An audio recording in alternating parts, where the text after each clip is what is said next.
From Pacifica, this is Democracy Now!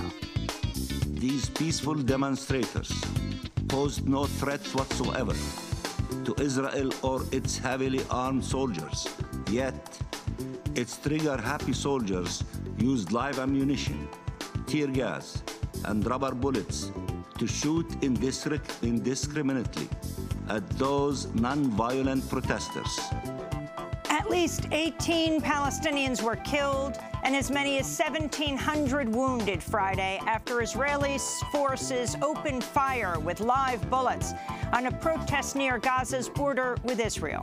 Israel's refusing to investigate the killings. We'll go to Gaza, Haifa, and Washington for the latest. Then to Memphis, where 50 years ago this week, Dr. Martin Luther King Jr. was assassinated. He was in Memphis supporting striking sanitation workers. You are reminding not only Memphis, but you are reminding the nation that it is a crime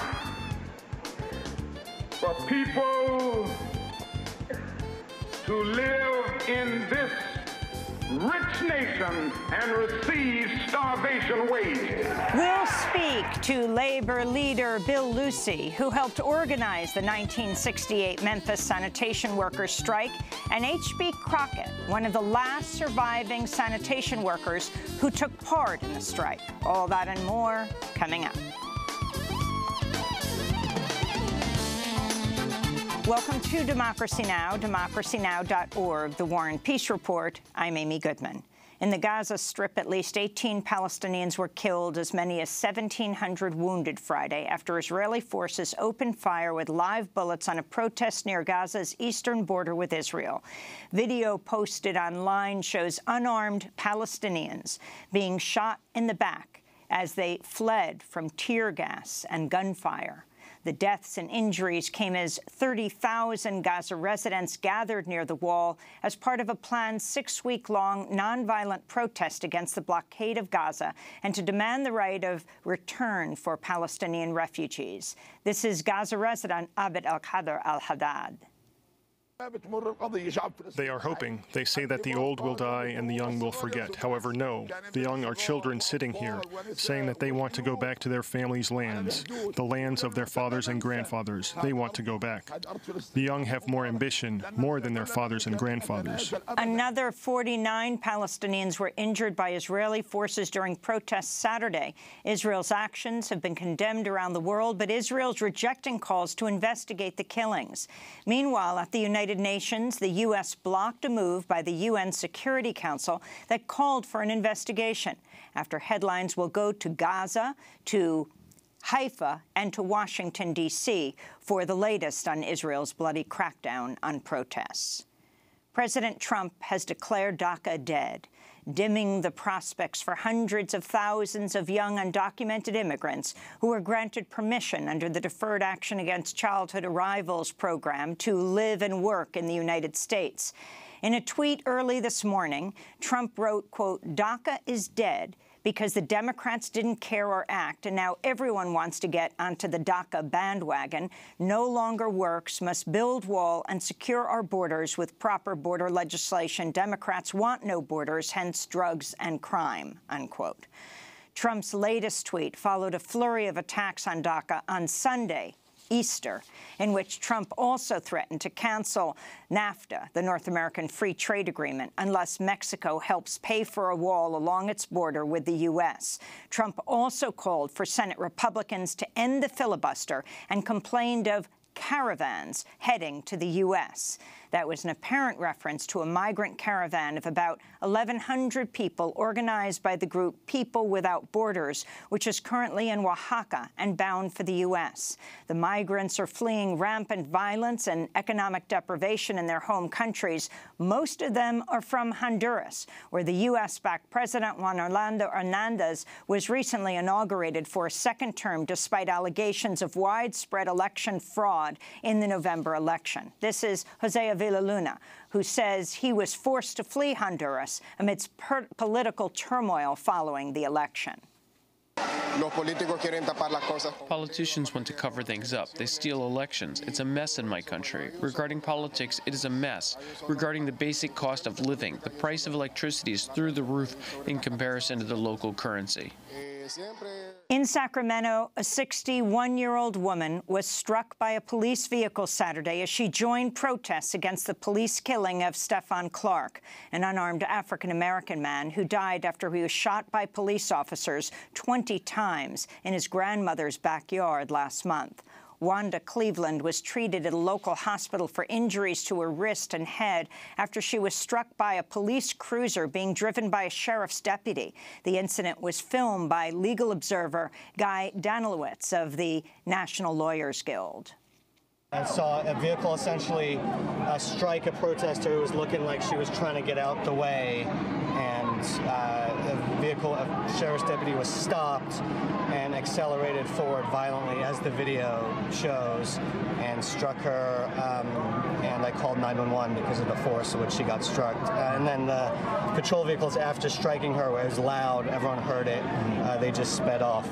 Saturday's protests came as a forensic pathologist hired by Stephon Clark's family determined that Clark was struck repeatedly in the back by police gunfire. This is Dr. Bennett Omalu.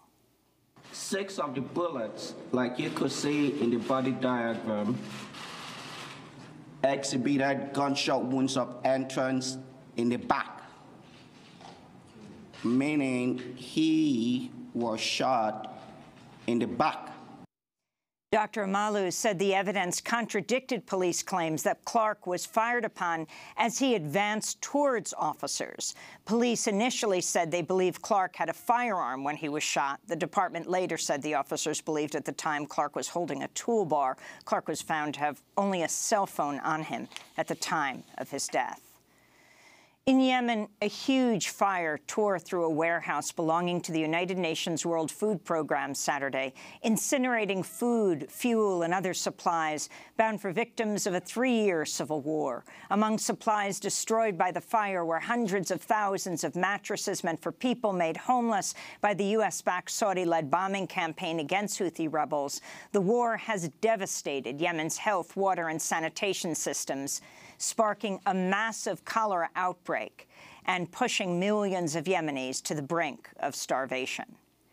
In Indian-administered Kashmir, at least 20 people have died and 70 others were wounded over the weekend as clashes erupted between government forces and pro-independence militias.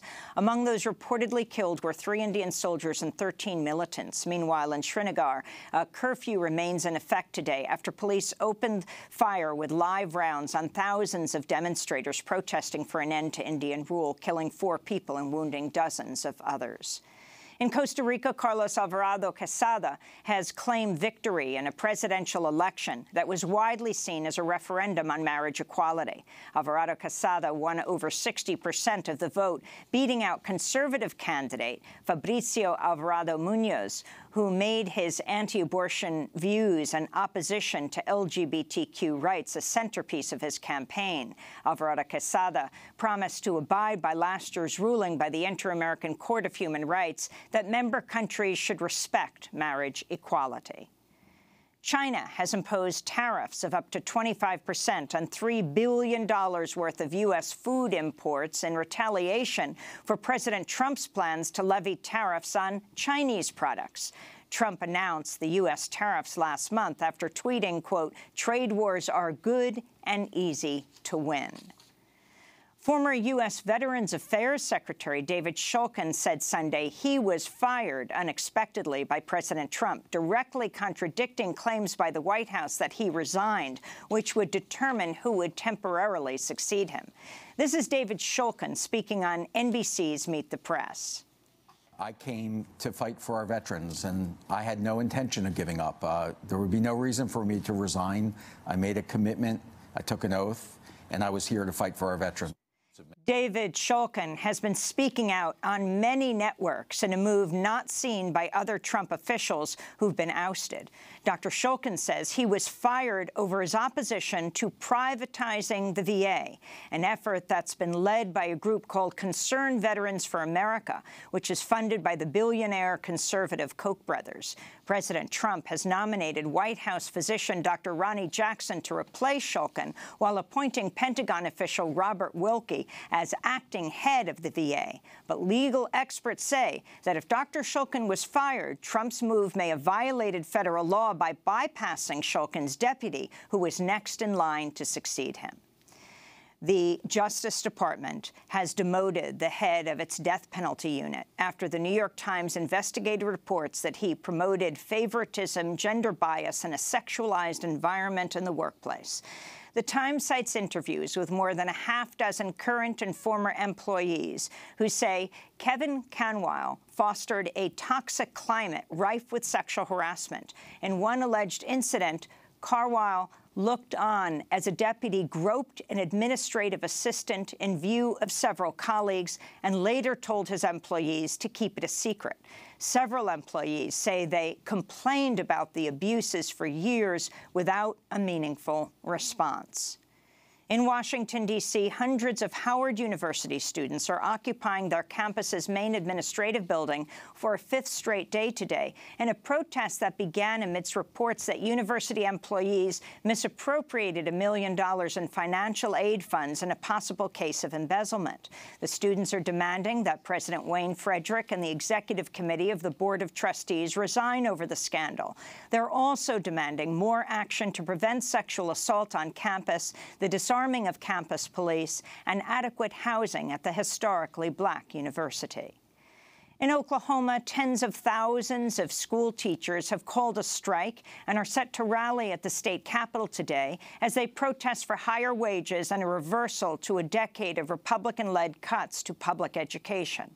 Last week, Governor Mary Fallin signed a bill bringing teachers a $6,100 pay raise and other benefits. The Oklahoma Education Association has said the measure is welcome but does not go far enough in a state where teachers are among the lowest paid in the country. Meanwhile, school districts in parts of Kentucky are closed again today after thousands of teachers in Kentucky began calling in sick last Friday. The Wildcat strike comes after Republican lawmakers rammed through legislation last week that dramatically cuts retirement benefits for public employees. The pension rollback came as part of an amendment to a nearly 300-page bill about sewer system regulations. It was passed in a matter of hours on Thursday with no public hearings and before most lawmakers had a chance to read it. As the legislation sped through Kentucky's House and Senate, hundreds of teachers protested inside the state capitol, chanting, "Vote them out." This is Kentucky Education Association President Stephanie Winkler. There will be no more bills like that after November. No! We have to fight for every single new teacher. You can tell me all you want. It's not going to hurt you. If you hurt one of us, you hurt all of us.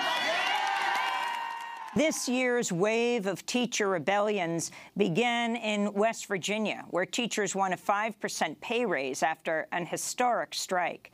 The protests have also inspired teachers in other states, including Arizona, where union members are threatening to strike unless their demand for a 20% wage increase is met. In Guatemala, former U.S.-backed dictator Efraín Ríos Montt died on Sunday at the age of 91. In 2013, Ríos Montt was convicted and sentenced to 80 years in prison on genocide charges over a massacre in 1982 that killed 273 indigenous Guatemalans, nearly half of them children. That same year, President Ronald Reagan praised Ríos Montt as a, quote, man of great personal integrity and commitment. This is Nobel Peace Laureate Rigoberta Menchú speaking on Democracy Now! Just after Ríos Montt's conviction on genocide charges nearly 5 years ago. This verdict is historic. It's monumental. The verdict against Ríos Montt is historic. We waited for 33 years for justice to prevail. It's clear that there is no peace without justice. There is no peace without truth. We need justice for the victims for there to be real peace. This verdict is crucial. It complements a long process of investigation, of denouncing the abuses, and a process that the victims hope will heal and result in reparations. A Guatemalan court annulled General Rios Montt's sentence less than 2 weeks after his conviction in 2013.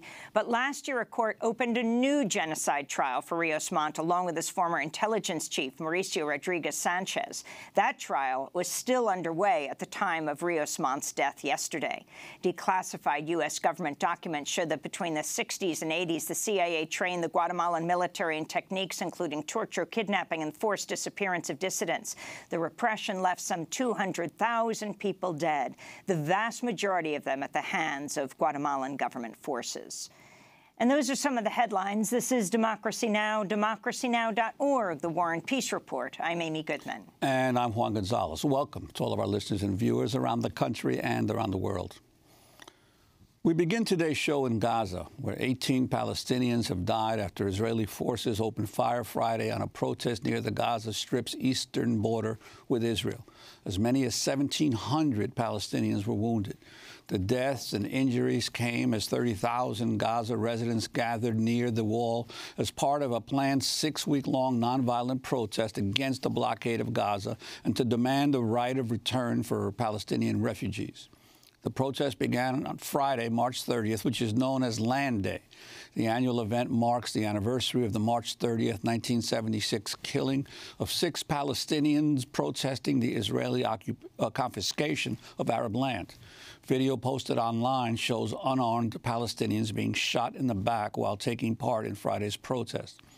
Another 49 Palestinians were injured by Israeli forces on Saturday. Israel's actions have been condemned around the world, but Israel is rejecting calls to investigate the killings. Meanwhile, at the United Nations, the U.S. blocked a move by the UN Security Council to open an investigation. Riyad Mansour, the Palestinian ambassador to the United Nations, condemned Israel's actions. These peaceful demonstrators posed no threats whatsoever to Israel or its heavily armed soldiers. Yet, its trigger-happy soldiers used live ammunition, tear gas, and rubber bullets to shoot indiscriminately at those non-violent protesters who were demonstrating inside the Gaza Strip near their side of the well-fortified barrier that separates them from Israel. How could that be condoned? Israel has defended its use of lethal force. Captain Karen Hadjoff, of the head of public diplomacy in the Israel Defense Forces. What we've seen over the last 24 hours is anything other than a peaceful protest. What we've seen is a violent riot in its clearest form. The Hamas terrorist organization have sent their people here to camouflage their true intentions, and we've seen that on the ground, just behind where I'm standing right now. We go first to Gaza City, to Attorney Raji Sourani, director of the Palestinian Center for Human Rights in Gaza. He received the Robert F. Kennedy Human Rights Award in 1991. He was also twice named an Amnesty International Prisoner of Conscience. Raji Sourani, take us back to Land Day, to Friday, and talk about what took place. Gazans, after 11 years of criminal, illegal, inhuman siege, which suffocated Gaza socially and economically, and after 3 wars where Israel was targeting in the eye of the storm the Palestinian civilians and civilian targets, in this time where Israel didn't allow rebuilding Gaza and denied us from our basic rights. I mean, to that level, we are not able to treat our water or our sewage. Gaza, after 11 years of siege, having 65% unpaid or unemployed, having 90% under poverty line, and 85% depends on UNRWA rations. So they shifted us to be a nation of beggars in a biggest man-made disaster. 2 million people are crippled, not because we are lazy. We have one of the highest percent of university graduates, and we have one of the most fantastic skilled workers, and we have no illiteracy.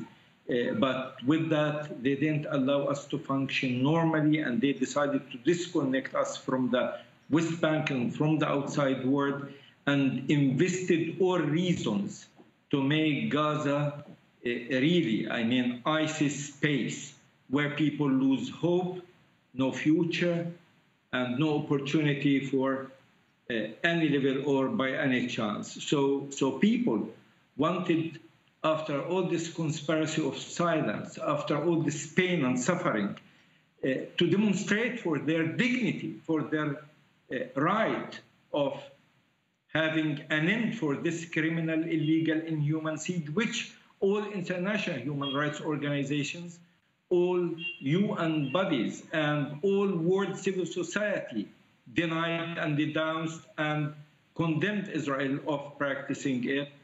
They just wanted to have an outcry. We want to have an end. We want to be free.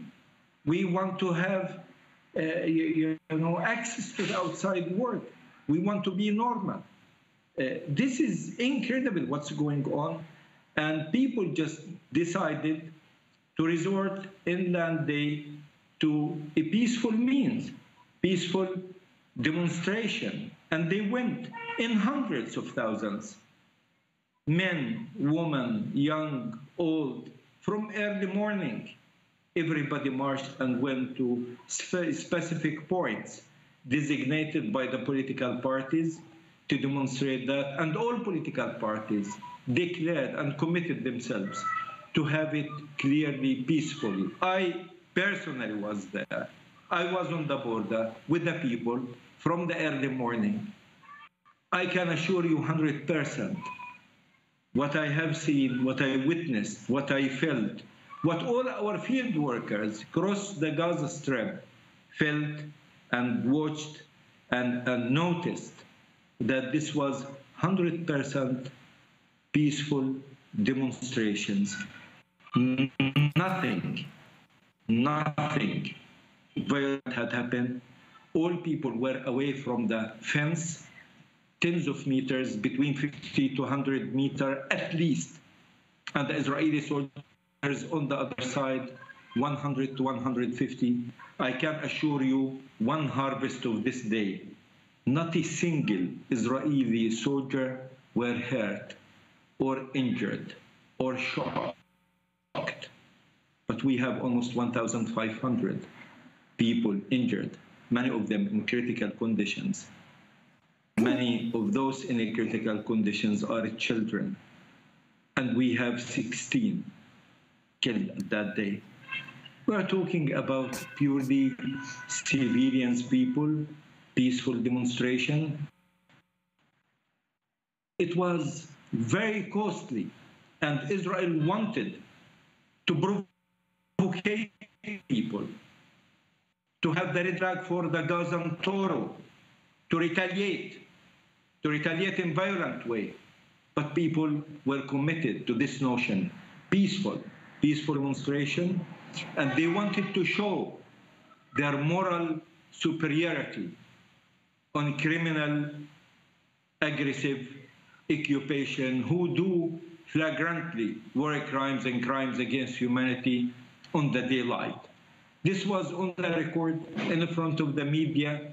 It wasn't a mean hide, and I challenge if Israel can prove one single violent act was taken by the demonstrators at that day. It was for us day of pride and day of challenge for this anniversary of 50 years of criminal occupation. Raji Sourani, we're going to break and then come back to this discussion. Raji Sourani, award-winning human rights lawyer, activist, director of the Palestinian Center for Human Rights in Gaza. He is on the executive board of the International Federation for Human Rights, a Robert F. Kennedy Human Rights Award winner. This is Democracy Now! When we come back, we'll continue our discussion about what took place in Gaza. It's believed 18 people killed by Israeli forces on Friday, more than 1,000 wounded. Stay with us. أمس المسايا غريب واتقفلت الابواب صار الغريب يلتجي من باب لباب أمس المسايا غريب واتفتحت الجراح يا عين لا تدمعي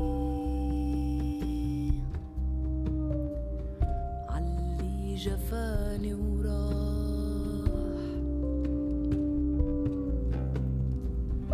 سافر وخدني بفطر على دقات بصبر على الجوع ما بصبر على الفرقان سافر وخدني معاك بفطر على دقات بصبر على الجوع ما The Night Has Fallen Down by Rim Bana, a Palestinian musician who recently died of cancer. Bana has performed all over the world calling for the end of the Palestinian occupation. This is Democracy Now! I'm Amy Goodman with Juan Gonzalez as we continue to look at the crisis in Gaza where 18 Palestinians were killed after Israeli forces opened fire Friday on a protest near the Gaza Strip's eastern border with Israel. As many as 1,700 Palestinians were wounded. In addition to human rights activist Raji Sourani, director of the Palestinian Center for Human Rights in Gaza City, who was there on Friday. We are also joined by Diana Buttu in the Israeli city of Haifa. She has served as a legal advisor to the Palestinians in negotiations with Israel, previously an advisor to Palestinian President Mahmoud Abbas. And in Washington, D.C., we're joined by the Israeli peace activist and writer Miko Peled. His father was an Israeli general, a military governor of the Gaza Strip, and a member of parliament. In 1997, his niece was killed in a suicide attack in Jerusalem. Juan? Yeah, I'd like to bring in Diana Buttu to talk about the claims of the Israeli Defense Forces, one, that the protesters turned violent, and also that most of the people killed were young men between the ages of 18 and 30, including several folks that they've identified as Hamas leaders. Could you respond to that portion of what the Israelis have claimed? Well, of course, the Israelis are going to try to claim that this was anything but a peaceful protest because they have no way of justifying what it is that they did. I think it's important, Juan, to keep in mind exactly the layout of the Gaza Strip. We've got the Gaza Strip, which is completely fortified on both the north and eastern sides by an electrified fence. And then in addition to that electrified fence that people cannot pass, Israel has imposed a 350-meter, about 1,000-foot buffer zone that is unmarked in that area as well. And that buffer zone, or that no-go zone, is an area where if Palestinians go there, they will be shot by the Israeli army. And so their claim is that they were somehow trying to protect Israel. But first, there was absolutely no signs whatsoever that there was any of that sort of thing. And then secondly, the type of force and the weaponry that was used, they made it clear from even the day before the protest was taking place that they were going to use live ammunition to shoot to kill. And they announced as much by saying that they were going to be using and putting forth 100 snipers on the border that day. So the idea that this was somehow not a peaceful protest is simply their attempt at revisionist history. But video footage and all the footage that is coming out of Gaza has clearly demonstrated the opposite. In terms of the people who were killed, there were people, the vast majority of people, or all the people who were killed, were under the age of 30, because that is the composition of the Gaza Strip right now. More than 50% of the population is under the age of 18 years of age. So what Israel was shooting at was a child population, the defenseless population, a civilian population, and a refugee population. And they made it very clear that they were shooting to kill, and so they did. On Saturday, the Israeli army tweeted, "Yesterday we saw 30,000 people.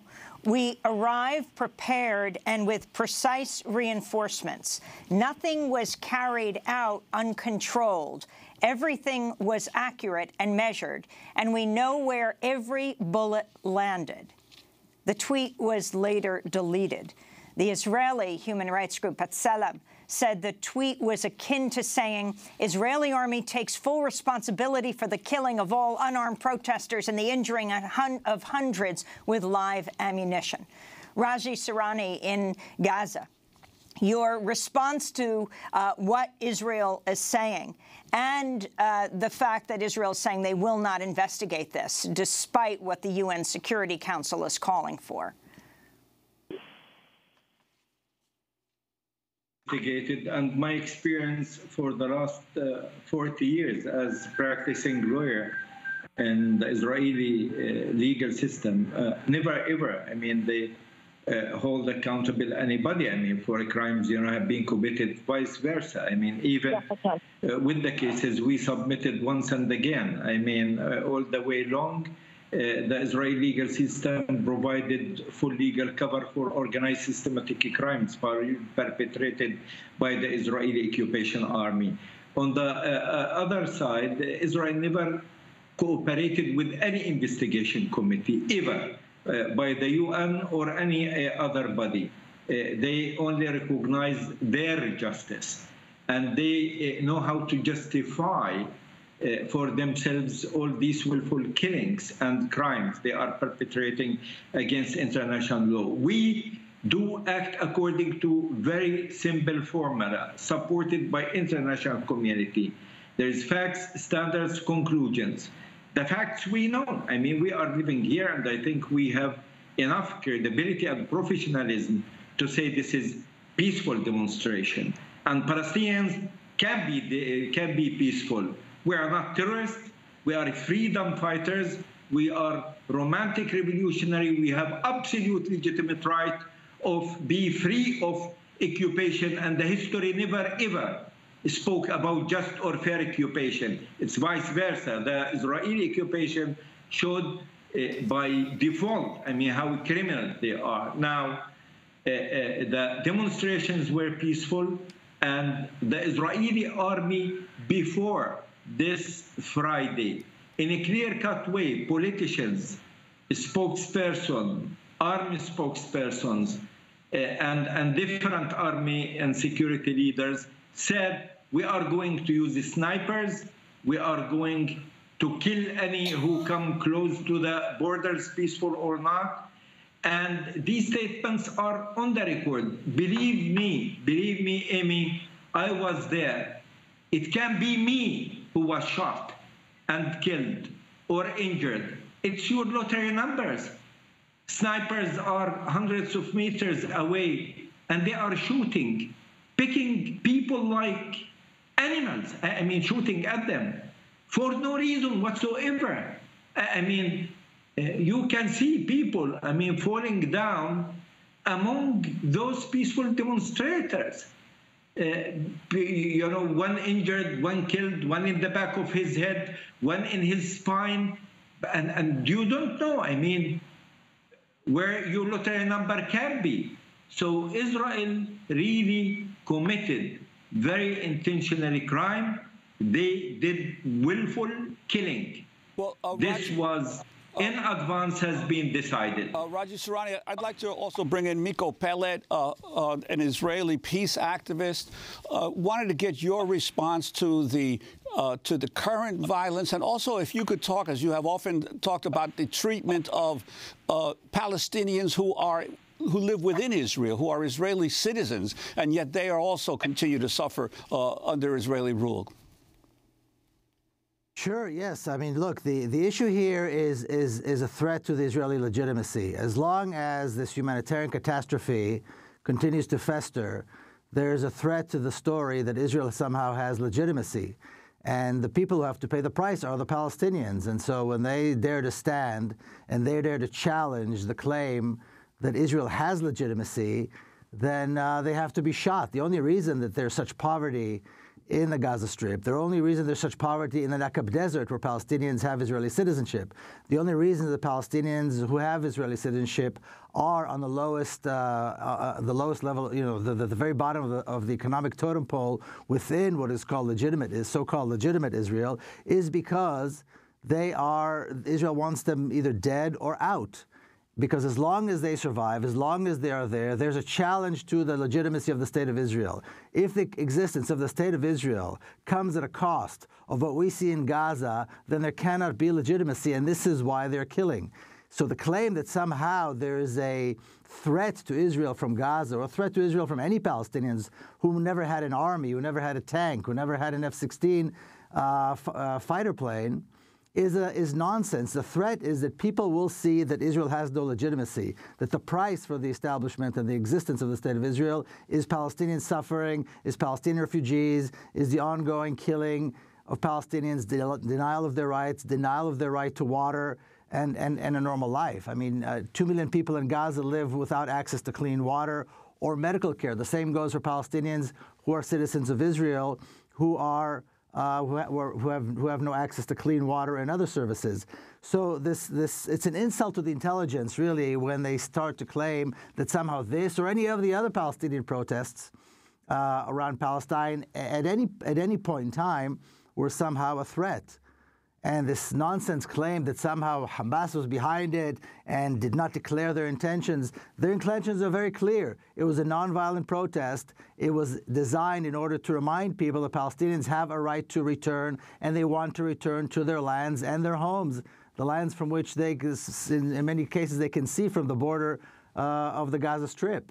And the bottom line is that we have Palestinians. A young Palestinian child in Gaza with a curable disease will die, whereas a young Israeli child a few miles away will live, because Israel has declared it has the right to decide who lives and dies. It's you know, this is the reality. It's a question of legitimacy. Miko Peled, you're the son of an Israeli general. The uncle of your niece was killed in a suicide bombing in Jerusalem. What is the response right now of the Israeli people? I mean, you have this nonviolent demonstration, 18 Palestinians gunned down, more than 1,000 have been wounded. Look, if we want to see what Israeli society thinks, all we need to do is look at the makeup of the Israeli Knesset, of the Israeli parliament, and the Israeli government, because Israelis vote in very high numbers. So from time to time, as in this case, you see a few hundred people protesting there, a few hundred Israelis protesting here. But the vast majority of Israelis support the government, support its actions, and call for more and more violence. They see this as completely justified. If you look at the Israeli press, the narrative is that these were clashes, that there was somehow violent intentions on the part of the Palestinians. They're completely locked in step behind what the government spokespeople are saying. So this is what Israelis think. Israelis agree to this. They voted for these people, and it's not like it's only Netanyahu. Netanyahu has a broad coalition and broad support all over, you know, among politicians, among the press, and among people in the street. It's a very sad state of affairs within Israeli society, because there is support for this. If Israelis wanted to end the siege on Gaza, they could be out there in hundreds of thousands protesting or vote for somebody else. They support this 100%. United Nations Secretary General Antonio Guterres has called for an independent, transparent investigation into the Gaza bloodshed. However, on Sunday, the Israeli Defense Minister, Avigdor Lieberman, told Israel's public radio that there will not be an inquiry. He said, quote, "From the standpoint of the Israeli Defense Force soldiers, they did what they had to be done. I think all of our troops deserve a commendation." Raji Sourani, can you respond as we wrap up what you're calling for and your response to what the Israeli military is saying? I know the victims of 2008 and I know the victims of 2012, and I know the victims of 2014. And we know what Israel is doing on a day-to-day basis. I represent those civilian victims. I represented them all my life, and I know what Israel is doing and what quality and kind of crimes they are doing. Israel doing ethnic cleansing in Jerusalem for Palestinians, Christians, and Muslims. Israel building a new brand of apartheid in the West Bank. And in Gaza, with the siege, they are doing social economical suffocation. That's the harvest of 25 years of Oslo Accords, which was intended to end by having a Palestinian self-determination, independent and state in Gaza, West Bank, and Jerusalem. Lieberman, first-class criminal. I can assure you one thing. One day he will stand for justice and he will be held accountable for all the crimes and orders he gave to those criminal soldiers due to the chain of command. They want to push us for one thing, to give up, to be good victims. Never ever we will give up, and we will continue the fight for our freedom, for our dignity, for our people, for our right to be free, to have an end for this criminal occupation in its 50th anniversary. They want to steal tomorrow from us, but tomorrow is ours. We are on the right side of history, and that will happen. Irrelevant to what Lieberman is saying, our people so determined to go with this, and these peaceful demonstrations will continue to the day of Nakba in 15th of May, and it will be in 15th of May a big day for Palestinians.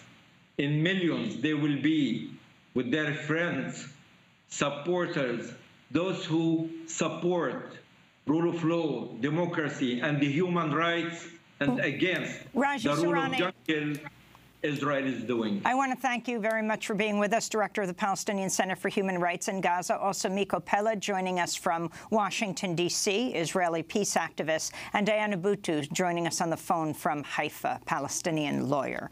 This is Democracy Now! When we come back, this week marks the 50th anniversary of the assassination of Dr. Martin Luther King Jr. in Memphis, Tennessee. We go to Memphis. Stay with us.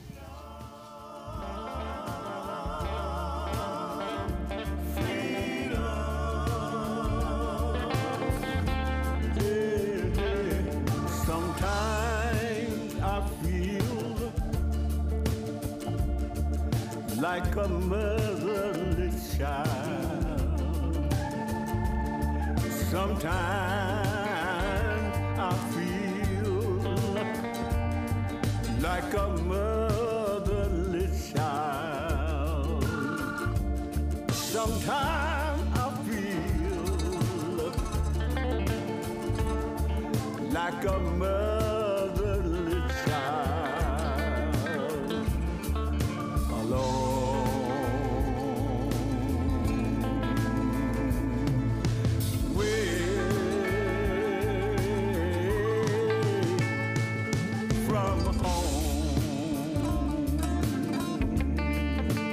Freedom, a new beginning by the Blind Boys of Alabama. This is Democracy Now! I'm Amy Goodman with Juan Gonzalez. Well, this week commemorations are being held to mark the 50th anniversary of the assassination of Dr. Martin Luther King Jr. The civil rights leader and peace activist was gunned down on April 4th, 1968, at the balcony of his hotel room at the Lorraine Motel in Memphis, Tennessee.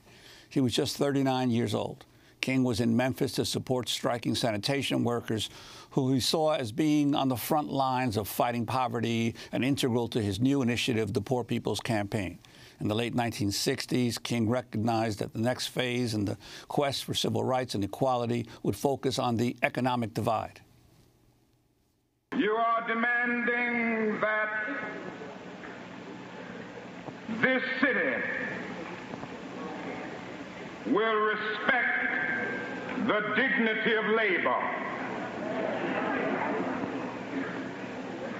So often we overlook the worth and the significance of those who are not in professional jobs, of those who are not in the so-called big jobs. But let me say to you tonight that whenever you are engaged in work that serves humanity and is for the building of humanity, it has dignity and it has worth. You are reminding not only Memphis, but you are reminding the nation that it is a crime for people to live in this rich nation and receive starvation wages. The Memphis sanitation workers' strike was sparked by the deaths of two workers, Ethel Cole and Robert Walker, who were crushed to death in the back of a faulty garbage truck as they sought shelter from the rain. African-American sanitation workers in Memphis were instructed to take shelter from the rain in the cavity of their trucks, along with the trash they collected. 2 weeks later, the workers began a wildcat strike carrying signs that read, "I am a man." Martin Luther King joined the striking workers in Memphis to support them in March of 1968. After a march erupted in violence, King returned to Memphis a few weeks later, determined to conduct a peaceful rally. The event was scheduled for April 5th. King was gunned down on the 4th. The strike ended on April 16th with a settlement that included union recognition and wage increases. For more, we go to Memphis, where we're joined by two guests. Bill Lucy is former Secretary-Treasurer with AFSCME and played a key role in the 1968 Memphis sanitation worker strike. AFSCME, the American Federation of State, County, Municipal Employees, the organizers of the strike. He also is President Emeritus of the Coalition of Black Trade Unionists. And H.B. Crockett is with us, one of the striking garbage workers in 1968. He worked for the Memphis Sanitation Department for 53 years before retiring. We welcome you both to Democracy Now! Bill Lucy, let's begin with you. Why you went down to Memphis, what Dr. King's visit to Memphis not once but twice meant, and what was happening at the time? Well, first of all, Amy, thanks for having us on. Dr. King was in the process of organizing the Poor People's Campaign, really to put a face on poverty across the nation.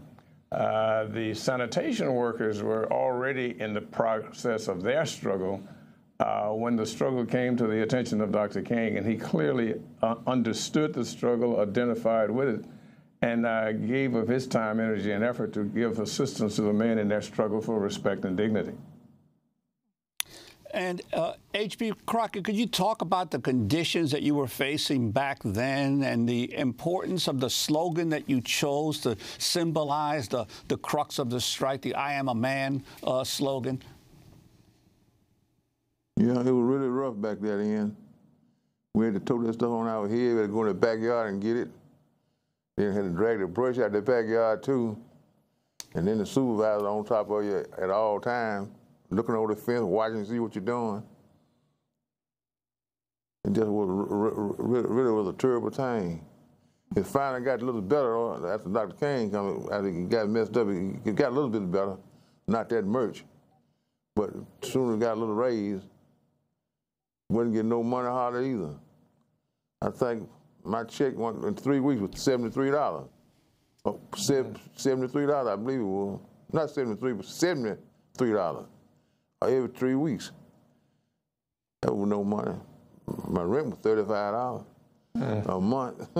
Is it true they said to you, H.B. Crockett, is it true they said if it's raining, you should just crawl into the cavity of the garbage truck and take refuge there? Yeah, it was true.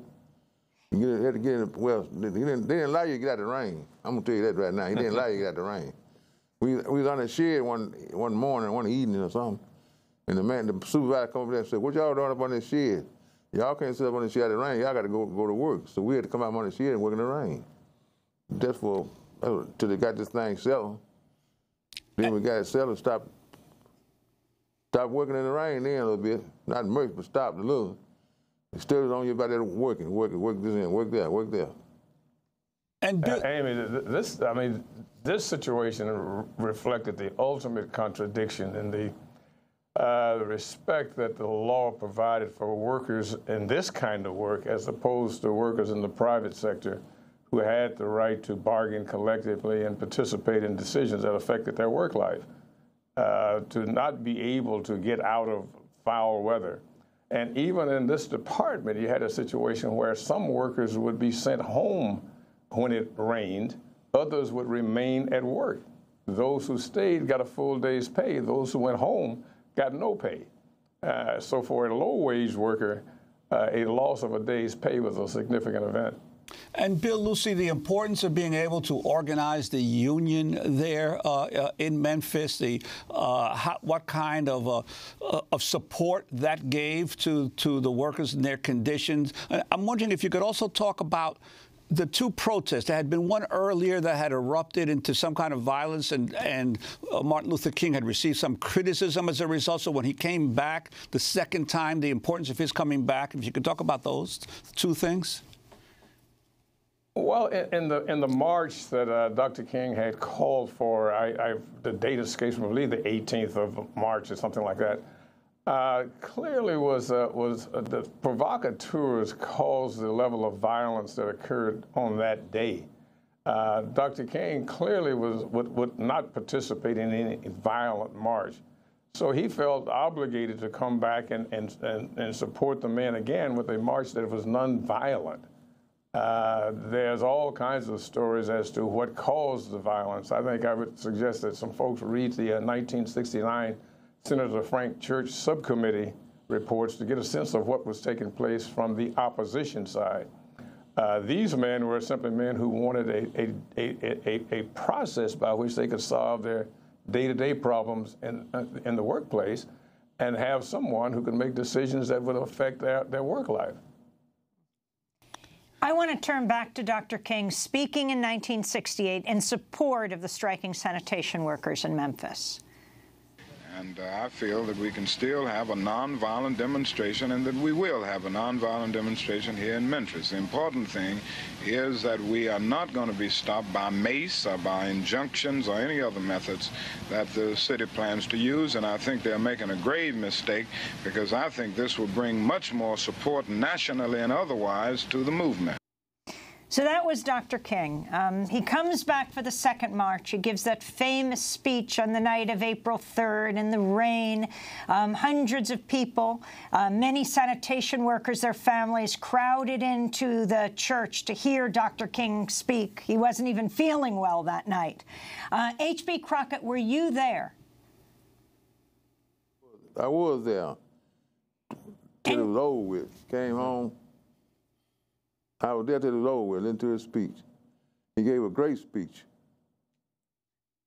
See, I was there till the end. I got home and heard the news. That was really got me that time. When I got home and heard that news. It was the next day, on April 4th, in the afternoon, in the late afternoon, that Dr. King was gunned down on the balcony of the Lorraine Motel. Where were you when you heard that news, and what was your response, both that he had come to be with you and that he had been assassinated there?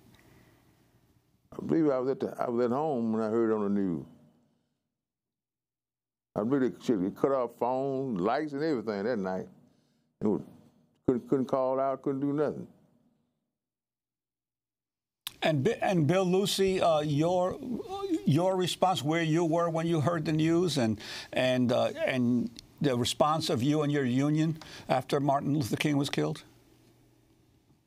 Well, my fellow staffers, Jesse Epps, Joe Paisley, we were at the minimum salary building of the AME Church located right next to Cleveland Temple, which essentially was our mobilization office.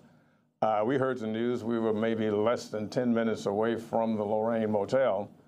We immediately headed for the Lorraine Motel, and we were stopped just short of that when we heard the news. I mean, clearly the assassination had an incredible impact, not just across the city of Memphis, but across the nation as a whole. And H.B. Crockett, what it meant to you that Dr. King came to Memphis and to support your I Am a Man strike and the significance of those words, I am a man, that you carried on the picket signs. Yeah, we killed a sign. In fact, I got one in my yard now saying I am a man. Still in there now. From the other night, we went to the meeting. I got one there and stuck it in my yard. It was a great thing when he came home, when he came here to Memphis. I thought it might be a big change in the world, some changes. Wasn't no great big change, but it was some change in the work position. Amy, could I make a point? So many supporters of the strikers really reflected on the fact that there's really a history in the African-American community about workers, in particular workers of this type. James Lawson, P.L. Rowe, and other ministers who had supported the strike had often used the phrase to describe the treatment of the men. And I think men all of a sudden realized that they were entitled to respect and dignity, irrespective of the kind of work that they did. So the slogan came out of the recognition that they simply wanted to be treated as men, not as children. They didn't want to go from boy to uncle to grandpa without ever passing the position of being a man. And when the sign came out, it really hit like a bolt of lightning, because it not only gave the city sanitation workers recognition, but also across the city, there were other African-American men who had suffered the same kinds of indignities, and that slogan reflected their commitment to being treated as men also. And in that vein, you went on to become obviously one of the most prominent African-American labor leaders in the country, the president emeritus of the Coalition of Black Trade Unionists. The impact of this African-American struggle for dignity and human rights on the overall labor movement. I'm wondering if you could talk about that as well. Well, let me tell you something. Dr. King, along with being one of the leading civil rights leaders, was also an incredibly strong advocate for workers' rights. So Dr. King was not doing something new and out of character for him. He was simply saying what he had believed fundamentally all along, that workers were entitled to the right to organize for themselves and have an advocate that spoke to their needs. And his identification with this strike was consistent with his beliefs.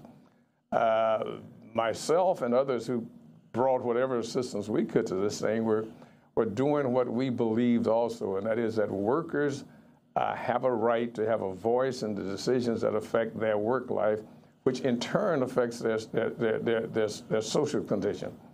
And here in Memphis, then as well as now, there's a real need for folks to recognize their right to be a part of the decision-making process. And as you see all these reports now of strikes statewide in West Virginia and Oklahoma and now sick-in by workers, or sick out by workers in Kentucky, your thoughts about the state of the labor movement right now? 10 seconds.